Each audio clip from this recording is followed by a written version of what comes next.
탐사보도 전문 기자 김경래 최강 시사. 김경래 최강 시사 2부 시작합니다.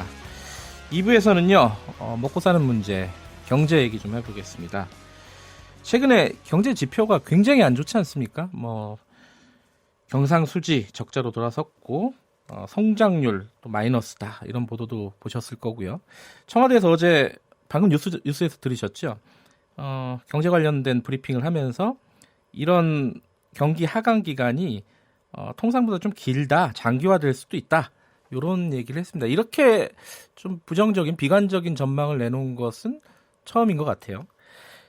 우리 경제가 어느 정도로 안 좋은 건지, 그리고 앞으로 전망은 어떤지 박승 전 한국은행 총재와 함께 얘기 나눠보겠습니다.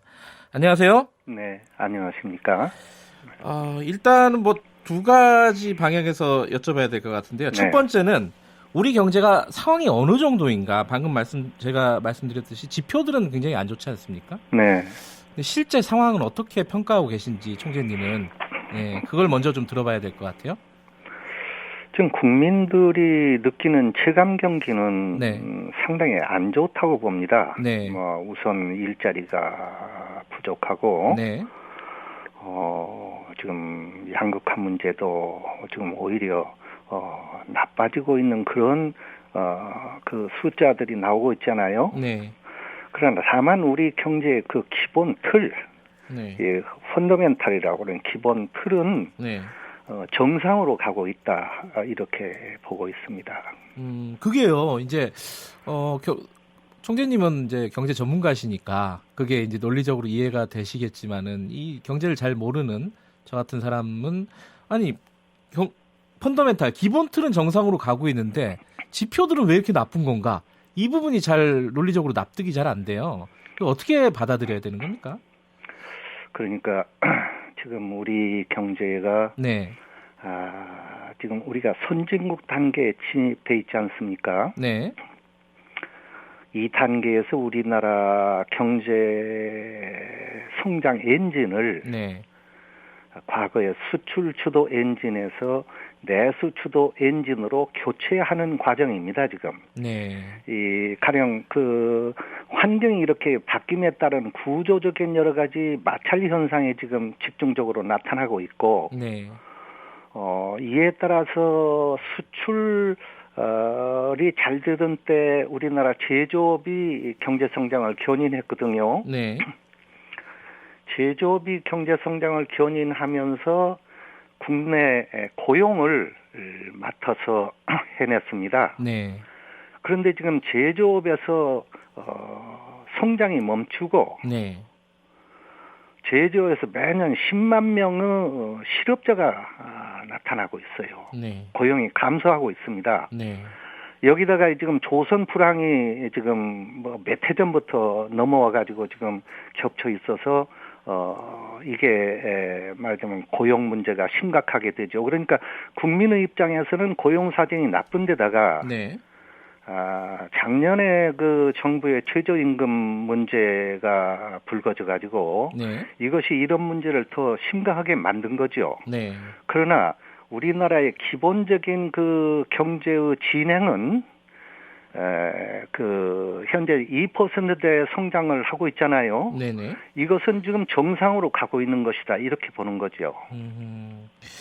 그러면 일단은 그 경제 상황에 대해서 여쭤봤고요. 두 번째는 이 경제 상황을 인식하고 있는 청와대라든가 정부 당국자들의 인식은 적절한 것이냐, 지금 상황에서 그걸 여쭤보고 싶은데, 첫 번째는요, 이 소득주도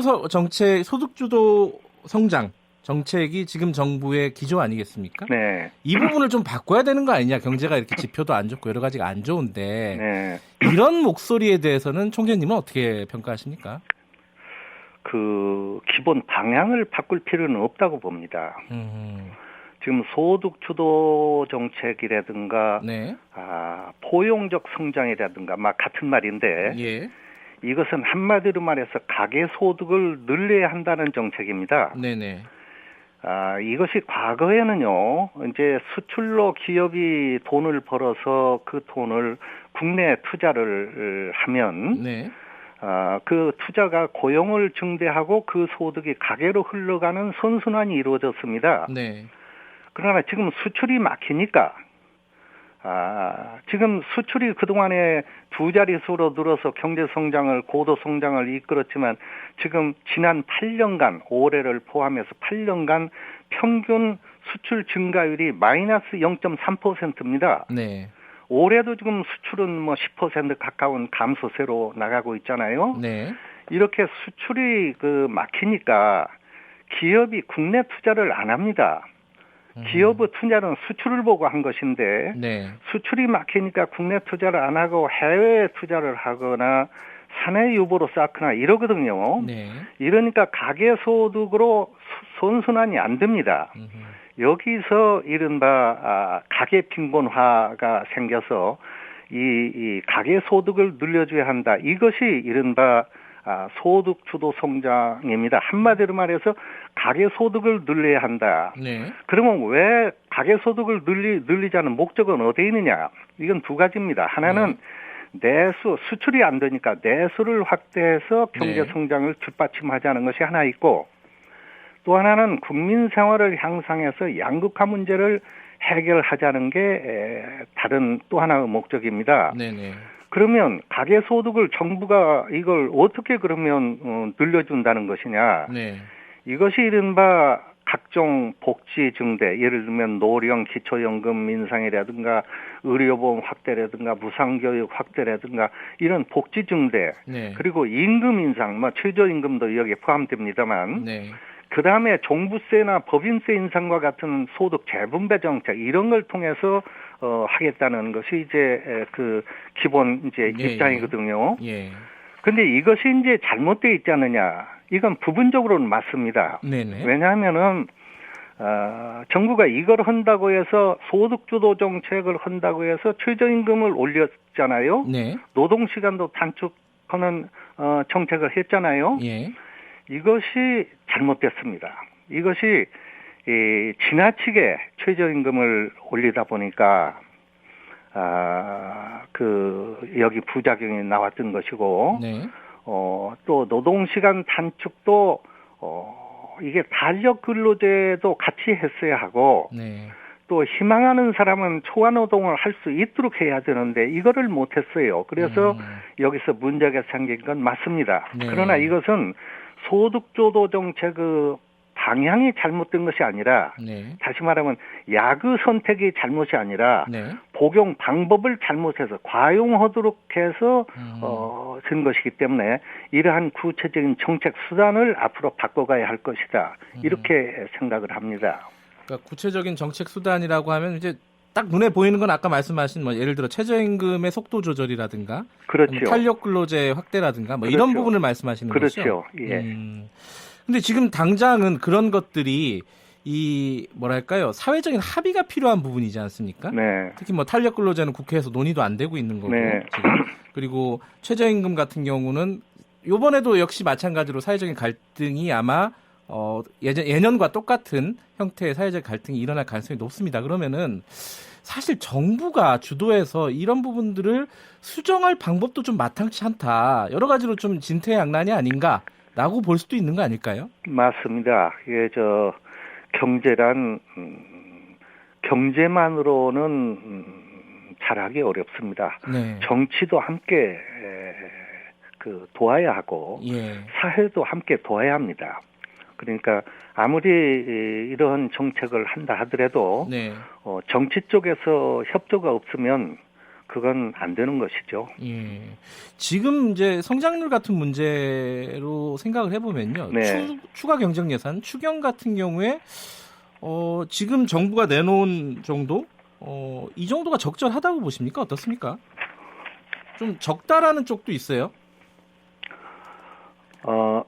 추경이 적다고요? 예, 정부가 내놓은 추경도 예. 너무 뭐랄까 소극적인 거 아니냐 이런 얘기도 좀 있더라고요. 글쎄, 그것은 네. 보기 따라 다를 거예요. 저는 네. 그것이 적절한지 그거는 제가 뭐라고 말씀드릴 수 없고, 예. 다만 현재 상태에서 적극적인 재정은 불가피하다 이렇게 봅니다. 네. 흔히들 그 재정이 이와 같이 확대되면은 네. 소위 재정 건전성, 네. 국가부채 문제가 걱정이 아니냐 이런 의견도 있습니다만 네. 아직은 우리나라는 그런 문제는 걱정하지 않아도 된다 이렇게 봅니다. 네. 지금 예를 들면은 정부 부채만 하더라도 GDP에 지금 한 35% 되는 걸로 아는데 네. 이게 선진국 경우에는 한 7, 80% 되거든요. 평균이. 예. 그리고 일본은 200%가 넘습니다. 그래서 아직은 그리고 우리 지금 담세율이 조세 부담률이 21%인데 네. 선진국은 지금 이게 보통 24%, 25% 그렇게 되고 있어요. 네. 그래서 아직 여유가 우리는 상당히 있다. 이렇게 네. 저는 보고 있습니다. 그럼 요번에 추경은 아직 뭐 국회를 통과하지 못한 상황인데 추경 뭐 6.7조 원 이거는 뭐 좀 적절하다고 보시는 편이네요. 지금 말씀하신 아무튼 거는? 추경은 필요하다고 보죠. 그것이 규모가 네. 적절하냐 하는 것은 제가 거기에 대해서는 뭐라고 말씀드릴 자료가 없습니다. 현재로서는. 알겠습니다. 그러면 또 한 가지 문제가요. 네. 지금 뭐 추경하고는 좀 다른 얘기인데 가계부채 문제가 좀 심각하다 이런 얘기도 있지 않습니까? 가계부채가 예. 우리나라가 다른 나라보다 많은 건 사실입니다. 네. 따라서 가계부채는 줄여가야 되는데 특히 문제가 된 것은 이제 증가율이 문제가 되었어요. 네. 가계부채 증가율이 우리나라가 세계에서 가장 높은 축에 속합니다. 네. 따라서 이 가계부채 증가를 이게 다스려야 되는 것은 확실한 문제인데 네. 그럼 왜 가계부채가 이와 같이 쌓이느냐? 두 가지 이유입니다. 하나는 저금리의 원인이 있고 네. 또 하나는 부동산 그 이제 예. 부동산에서 이익을 남기려는 네.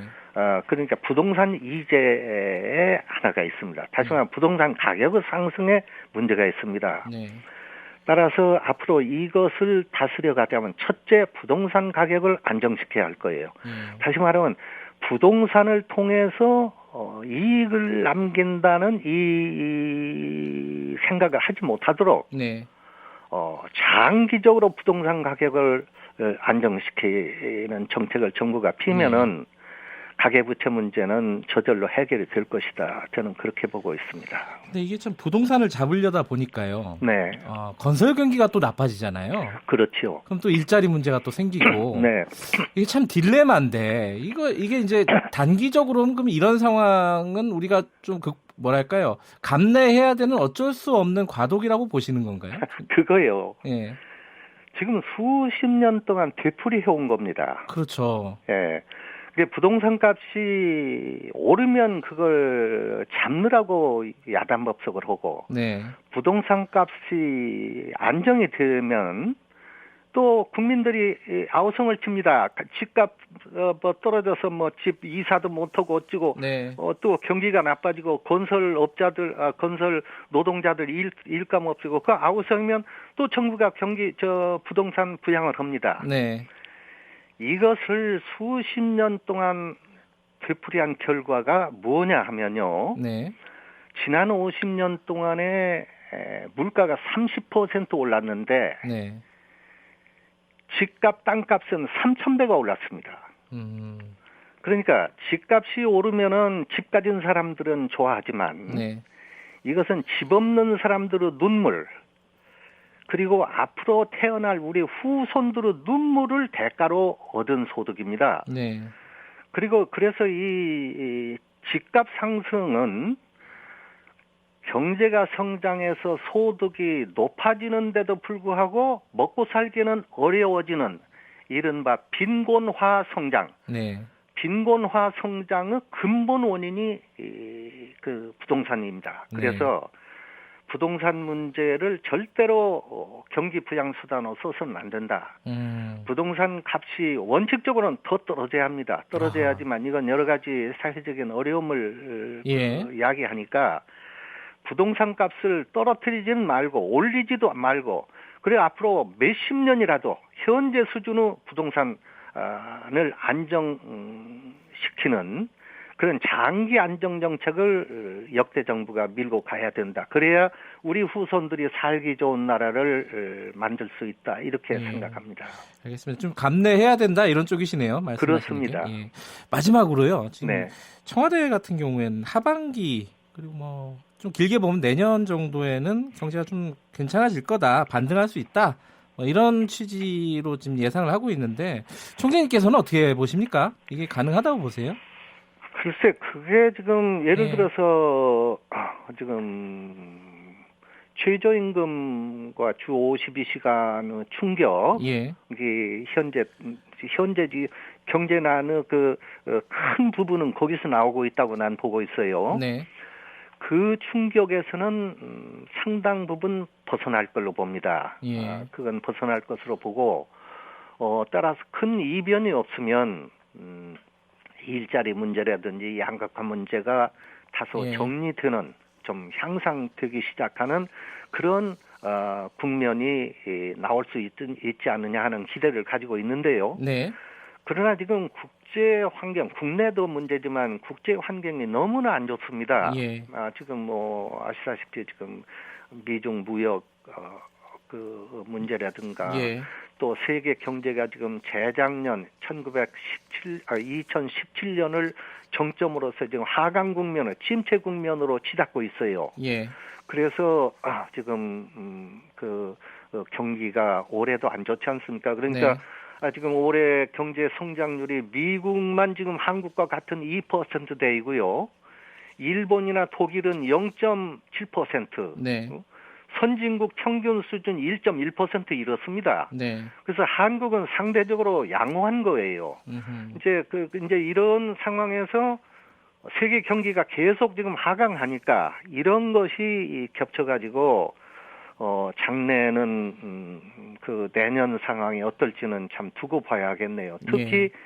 미중 무역 갈등 문제하고 조선 경기의 회복 여부, 그리고 남북 관계의 개선 여부, 이 세 네. 가지가 큰 변수가 될 것이다, 이렇게 봅니다. 알겠습니다. 그렇게 만만치는 않은 상황이네요. 네, 그렇죠. 예, 알겠습니다. 오늘 말씀 감사합니다. 예. 박승 전 한국은행 총재였습니다.